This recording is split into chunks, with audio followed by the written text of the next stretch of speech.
Assalamualaikum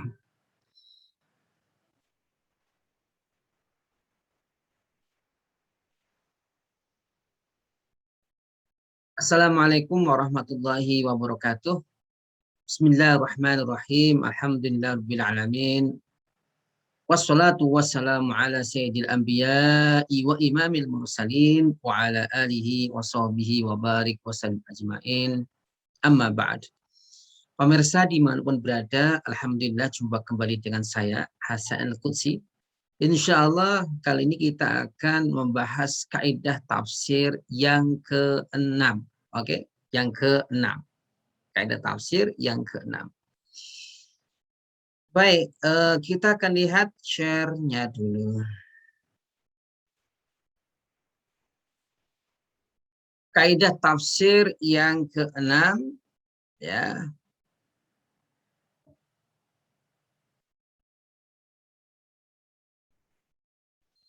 Kaidah tafsir yang ke-6 berbunyi idza ikhtalafat al-haqiqatu asy-syar'iyyatu wal haqiqatu al-lughawiyatu fi tafsiri kalamillahi ta'ala quddimat asy-syar'iyyatu.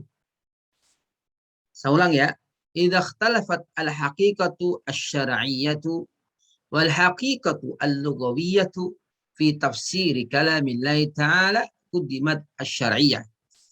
Artinya adalah jika terdapat perselisihan, perbedaan antara makna hakikat syar'i atau hakikat syariah dengan makna hakikat kebahasaan di dalam menafsirkan Al-Quran, maka makna syariat harus didahulukan.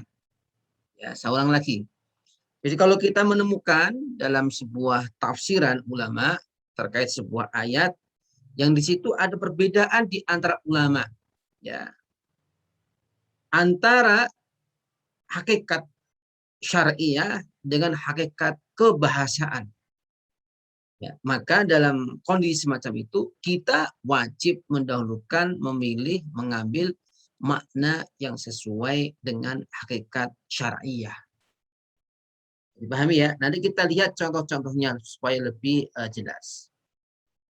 Nah, kaidah ini menerangkan bahwa jika ada kontradiksi, ya artinya apa? Tidak mungkin dipertemukan antara dua makna, terjadi kontradiksi antara makna hakikat yang dikehendaki syara dengan makna hakikat yang dikehendaki bahasa di dalam menafsirkan dan memahami Al-Quran, maka harus didahulukan makna yang dikehendaki syariah, ya, atau dikehendaki oleh syara jika tidak ada keterangan lain.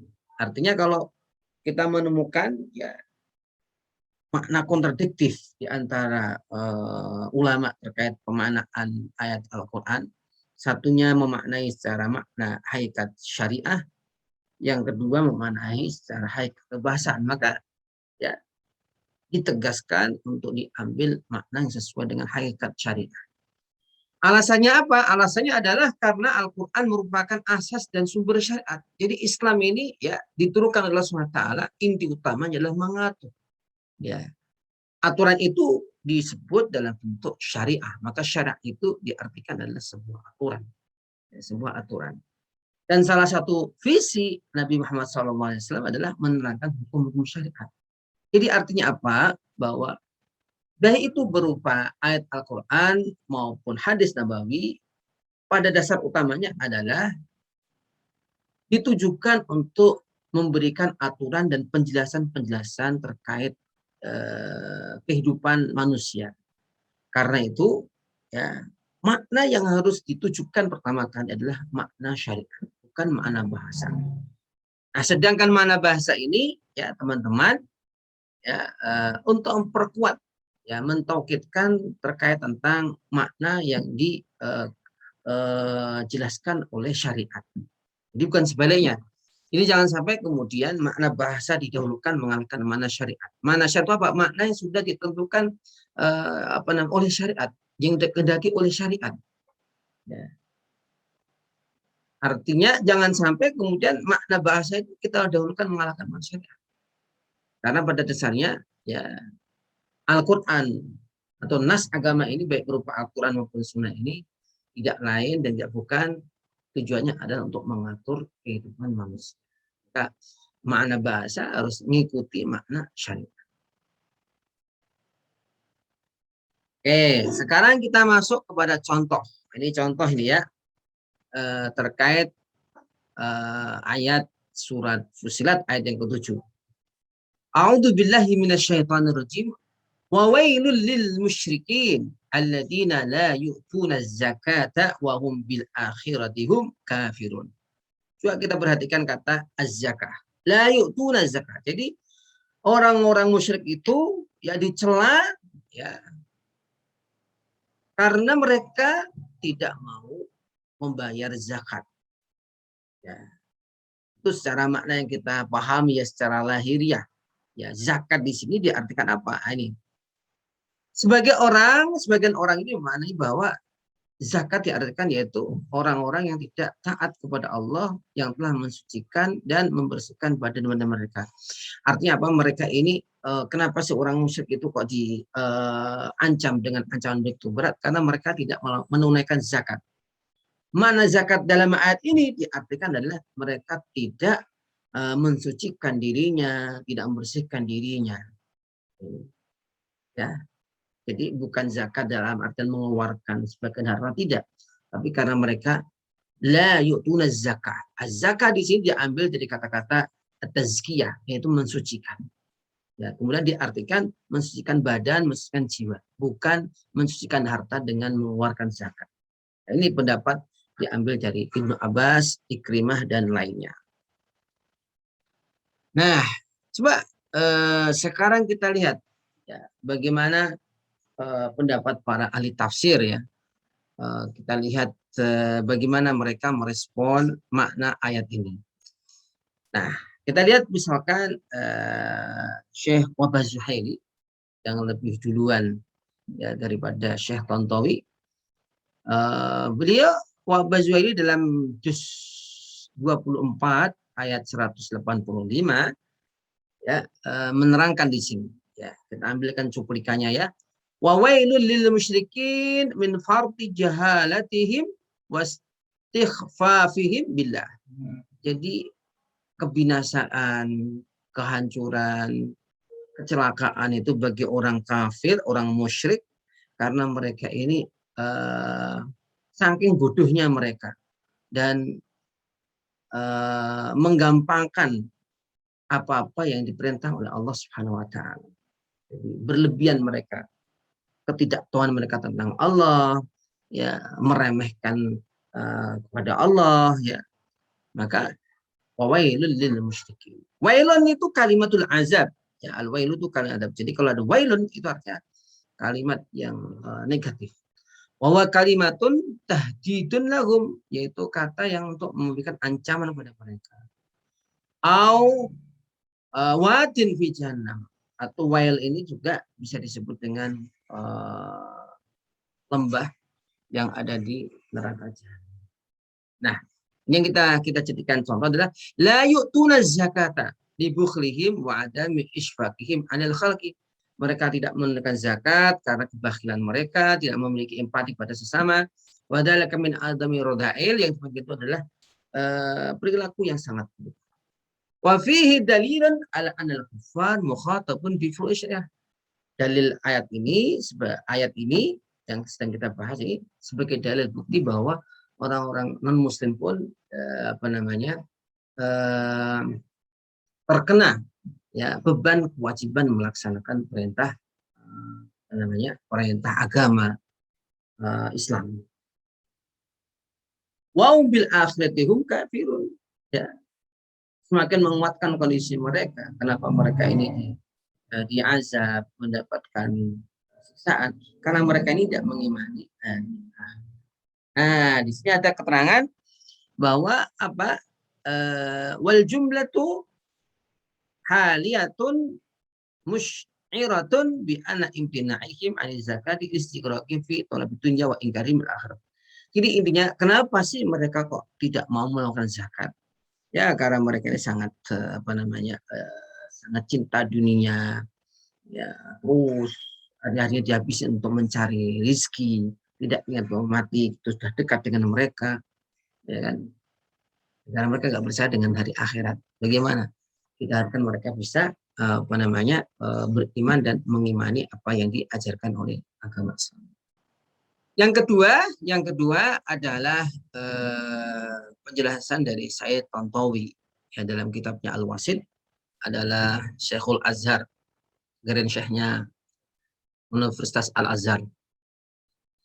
Di juz 12 halaman 329 dikatakan di sini ya, kata wailun itu lafdun dalun ala syarri awil halaki ala musyrikin. Intinya kata wailun itu kata-kata negatif yang artinya ya keburukan, kehancuran bagi orang-orang musyrik.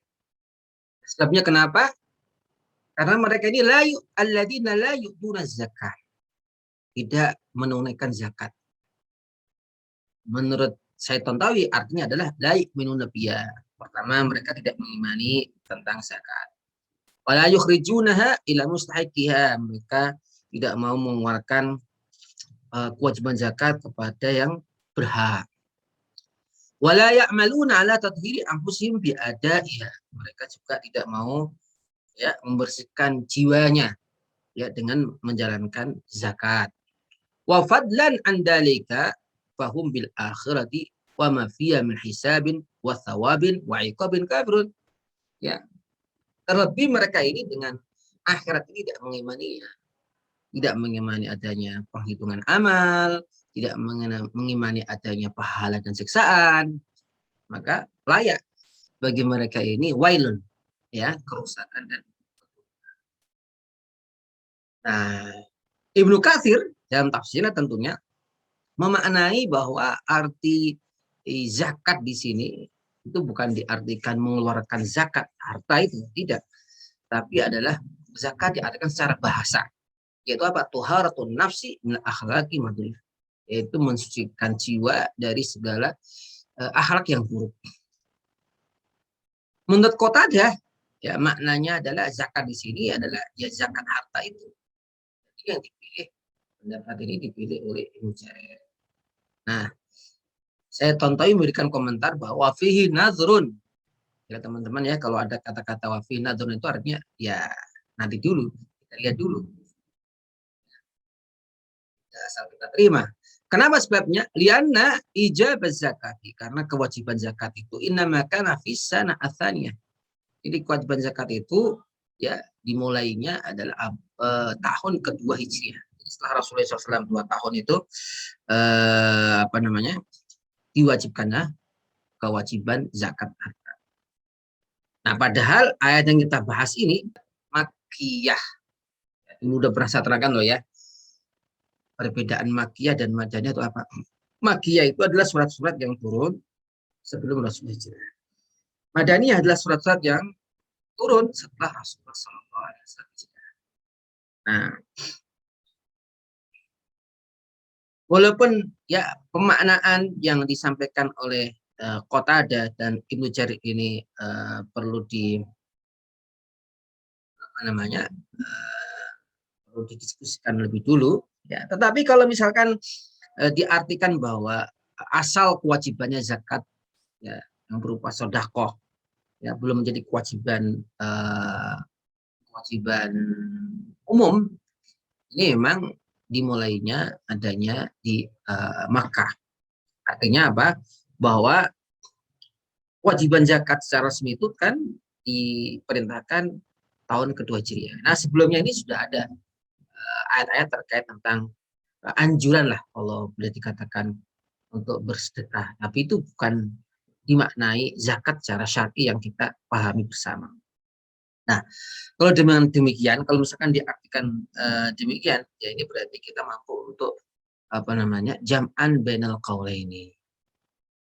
Nah, setelah penjelasan tadi, ya saya Tontowi ingin memberikan salah satu tambahan penjelasan bahwa apakah dengan ayat ini menunjukkan ya bahwa orang kafir ini juga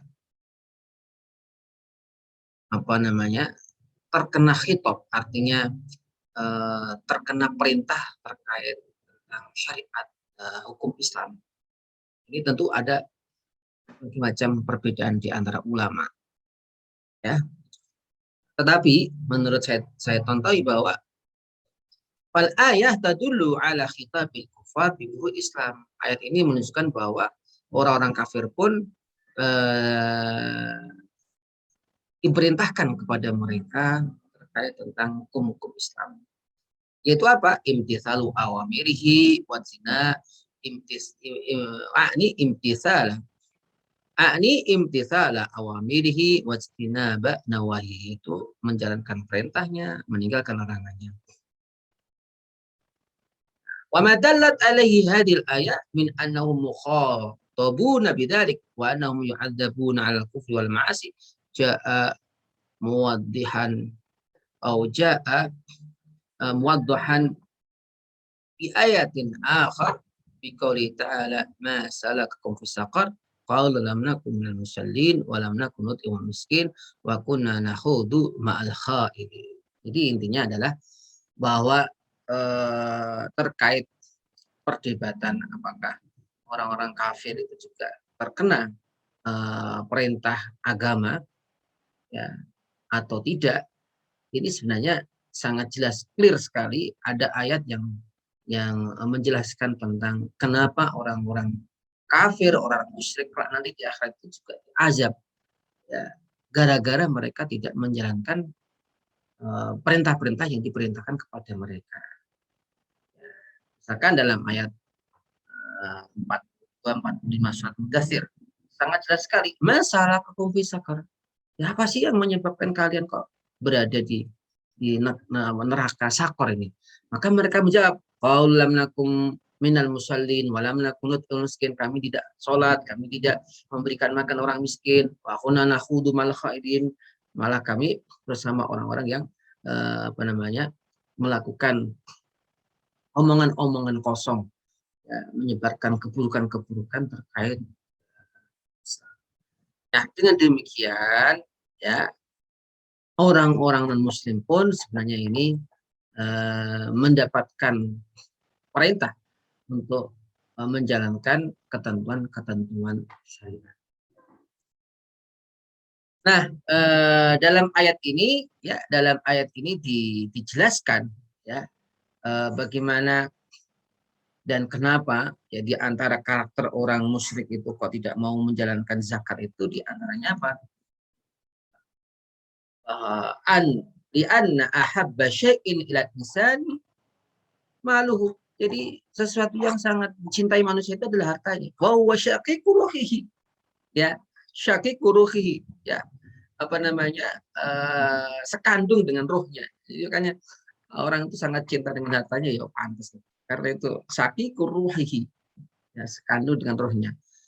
Fa idza badzalahu lil muhtajin fadzalika aqwa dalilin ala istiqamati wa sidqi niyati. Kalau kita mampu untuk berbagi kepada sesama itu menunjukkan adanya keistiqomahan keimanan kita dan kejujuran hati kita, dan kita betul-betul menjadi orang yang betul-betul beriman kepada Allah dan Rasulnya. Nah, teman-teman, terkait ayat yang kita bahas tadi, ya, menunjukkan, ya, adanya perbedaan di antara ulama. Kita bisa lihat misalnya dalam penjelasannya Tontowi, ya, Ibnu Katsir sendiri memaknai bahwa zakat dalam ayat ini adalah zakat diartikan secara bahasa, yaitu membersihkan hati. Ya. Nah, di antara dua pendapat ini, satu mengatakan zakat yaitu dengan mengeluarkan harta, satunya mengartikan tathirun nafsi, membersihkan jiwa. Kita memilih sesuai dengan kaidah ini adalah memilih makna yang diartikan makna secara syar'i, yaitu zakat diartikan mengeluarkan mengeluarkan harta. Oke, kita akan melihat contoh yang kedua.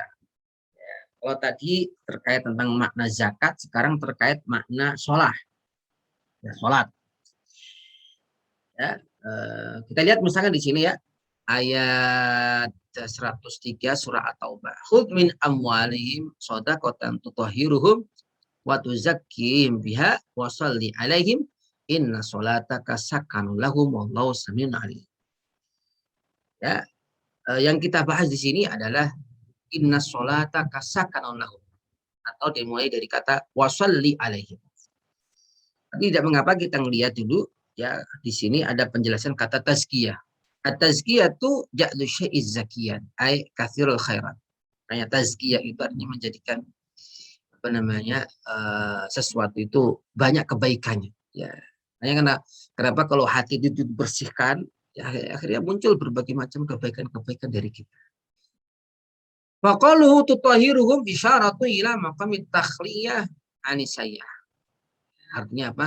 Kata tutahhiruhum ya, membersihkan, itu artinya apa? Bahwa kita ini diperintahkan untuk selalu menghilangkan keburukan-keburukan kita. Dan itu didahulukan. Menghilangkan keburukan ya didahulukan daripada kita melakukan kebaikan. Artinya apa? Yang buruk-buruk dulu dihilangkan. Wa qaulu tuzakkihim isyaratu ila maqami tahliyah. Ya kan? Jadi tutahhiruhum wa tuzakkihim. Tutahhiruhum artinya mau menghilangkan dulu. Jadi yang buruk-buruk dihilangkan dulu. Baru tuzakkihim, membersihkan. Dengan maqam tahliyah. Tahliyah itu menghiasi dengan keutamaan. Wala jarama an tahliyah muqaddam tahliyah. Ini kaidah ya, anak-anakku ya, bahwa kaidahnya itu ya kita hilangkan dulu. Ya. Yang buruk baru kita namanya melakukan yang kebaikan. Ya contoh misalkan ya, kita mau sholat, tapi di situ ada kotoran. Ya kita hilangin kotoran dulu baru kita sholat. Contoh lain misalkan ya, kita mau makan ini, tapi tempatnya kotor, macamnya kita bersihkan dulu baru kita makan. Nah, ini artinya mendahulukan yang buruk dulu dihilangkan, baru kita melakukan kebaikan. Oke, fal makna anna hadhi shadaqah kafaratun lidzunubi wa mujlibatun litsawabil alim. Bahwa zakat ini ya, itu akan menghapus dosa-dosa dan akan mendatangkan berbagai macam pahala kebaikan. Nah, ini yang kita jadikan pembahasan. Wassalatu alaihim, salat, kata salat ya. Wassalli alaihim, ad-du'a ulahum, artinya doa untuk mereka. Ini kan pemaknaan secara bahasa. Wa taqaddama anifan inda qouli ta'ala wa salawatir rasuli. Faqad kana Nabi sallallahu alaihi wasallam ba'da nuzulil ayat idza jaa ahadun bistaqri yaqulu Allahumma shalli ala ali fulan. Intinya setelah turun ayat ini Rasulullah langsung mempraktekkan, mengamalkan, kalau ada orang datang menyerahkan zakatnya untuk diberikan fakir miskin, Rasulullah mendoakan, Allahumma shalli ala ali fulan. Allah berikanlah kebaikan ya untuk fulan siapa gitu. Kenapa kalau dulu kita suka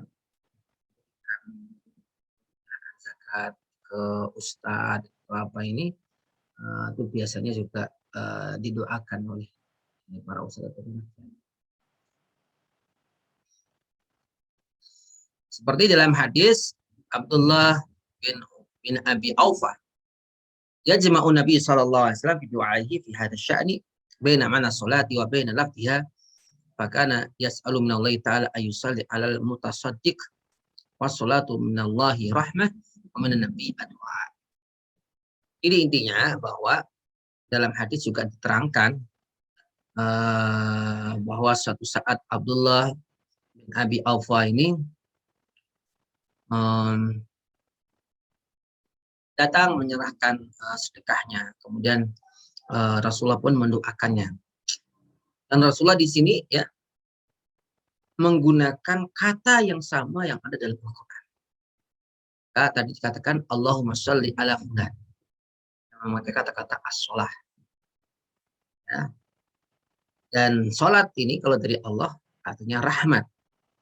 Tapi kalau dari Muhammad SAW artinya adalah doa.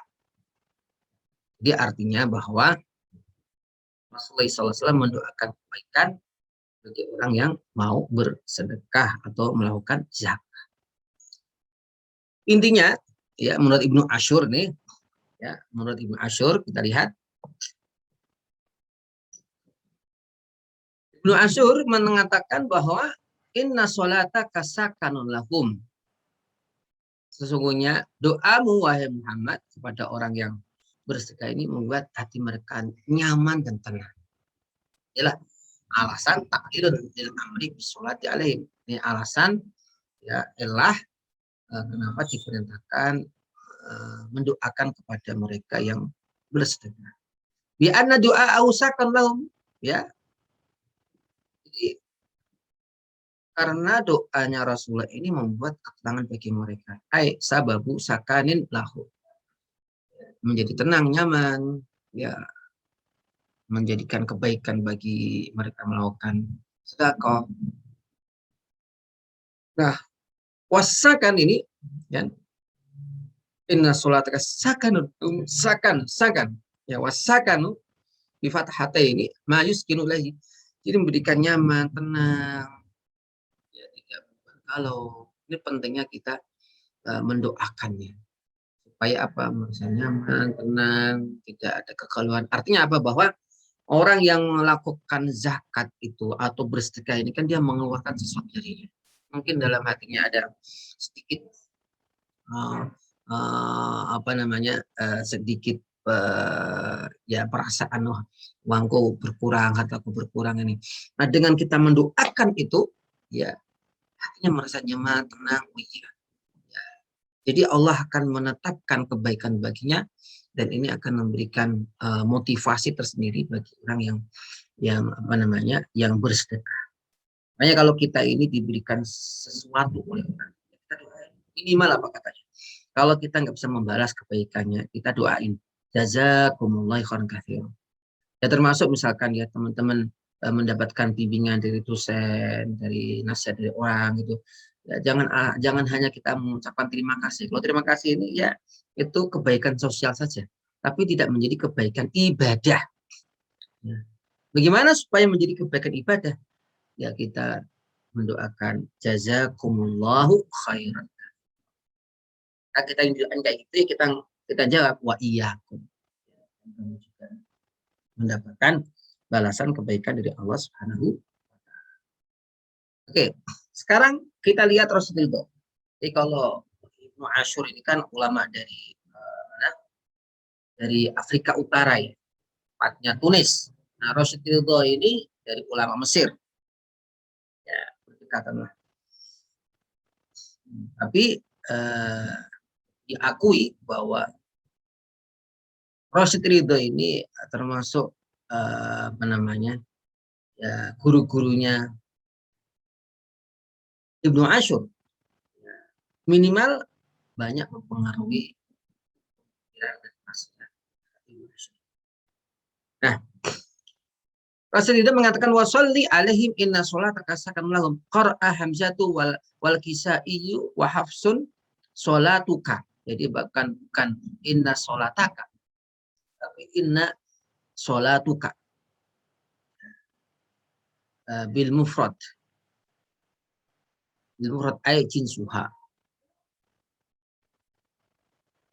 wal baquna sholawatuka inna sholawatuka bil jami wa bi'tibari jamaah al mutasaddiqin. Intinya apa? Bahwa kata sholah ini ada yang baca mufrad, ada yang baca jamak. Wassolatu ismun min sholla yusolli tasliyah. Jadi kata sholah ini kan masdar ya, diambil dari kata sholla yusolli tasliyah. Tapi uniknya kata tasliyah ini tidak dipakai dalam khazalah Islam. Sering kita mengatakan sholla yusolli sholatan, bukan sholla yusolli tasliyatan. Karena tasliyatan ini mirip dengan tasliyah. Dan ini juga sebenarnya apa ya saling terkait ya. Kalau kita mengkaji secara kebahasaan itu tasliyah ya menyenangkan. Karena memang salat ini kan menyenangkan bagi orang mukmin itu. Ya, sampai-sampai Rasulullah SAW aja bilang kepada Bilal, arihna biha ya Bilal. Ya kita jadikan ya salat itu sebagai penenang hati kita. mirip-mirip. Tapi ini tidak digunakannya kata tasliyah, tapi kata sholat yusalli sholat. Wa makna al asli doa ini. Makna secara bahasa sholat itu adalah doa. Wa wal muradu min ayat. Nah, dalam ayat ini ya kata sholat, inna sholataka ini artinya adalah doa. Wasumiyatil ibadatu al-islamiyatu al-makhsusatu sholatan min tasmati syai' bi ahmil ajza. Nah, sholat ini ya secara syar'i itu kan ya kita tahu suatu ibadah tertentu yang dimulai dari takbir dan ditutup dengan salam. Nah, kenapa ya ritual semacam ini disebut dengan sholat? Ya karena intinya kalau kita lihat terpenting dalam sholat itu kan doa. Karena itulah kenapa inna du'a mukhul ibadati wa ruhuha. Wa ruhuha. Karena sesungguhnya doa itu adalah otaknya ibadah dan ruhnya. Wassalatu minallahi ala ibadi ar-rahmah wal hanan. Ini makna ya. Jadi seringan kita mendengarkan ayat ya. Innallaha wa malaikatahu yusalluna 'alan nabi. Ya ayyuhalladzina amanu shallu 'alaihi wa sallimu taslima. Jadi ayat ini kan apa gitu? Perintah yang sangat jelas sekali. Kita diperintahkan untuk berdoa, mendoakan Rasulullah Shallallahu Alaihi Wasallam. Bahkan Allah saja itu bersolawat kepada Rasulullah. Malaikat pun bersolawat kepada Rasulullah. Nah, ini apa artinya? As-salatu minallahi ala ibadi ar-rahmah wal hanan. Jadi kalau Allah bersolawat kepada Rasulnya, artinya Allah memberikan rahmat, kasih sayangnya, ya kepada Rasulullah SAW. Kalau malaikat, ya artinya sholawat itu diartikan doa dan istighfar, memintakan ampun kepada Rasulullah SAW. Nah, tentu itu sebagai bentuk ibadah karena Rasulullah kan tidak punya dosa ya, maksum. Nah, yang terbaik untuk kita. Nah, kadang ini kan muncul pertanyaan, kenapa sih kita ini berselawat kepada Rasulullah? Rasulullah nggak butuh selawat dari kita. Lalu kenapa kita berselawat ini? Ya, maka sering saya ibaratkan ini ibaratnya ya apa gelas. Kalau ini ada isinya kayak gini, kira-kira meluber atau enggak? Meluber ke siapa? Ya ke dekat, yang paling dekat ini. Artinya apa? Semakin kita memperbanyak baca sholawat, maka semakin banyak keberkahan dan kebaikan. Nah, itu loh. Jadi bukan berarti Rasulullah butuh kita, Rasulullah sudah diampuni, Allah saja berselawat kok. Ya. Sholawat kita kepada Rasul itu kembali kepada kita, loberannya kembali kita. Karena apa? Ya sudah pasti itu berkat kita. Rasul sudah penuh. Ya, secara logika. Tapi secara nas itu adalah kita menjalankan perintah, kewajiban kita sebagai umatnya, sebagai bentuk terima kasih, ya mendoakan Rasulullah. Nah itu di antara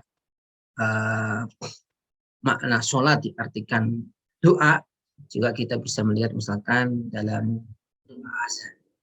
Allahumma rabbani da'wati tamah wassolatil qa'imah. As-sholah di sini diartikan adalah doa.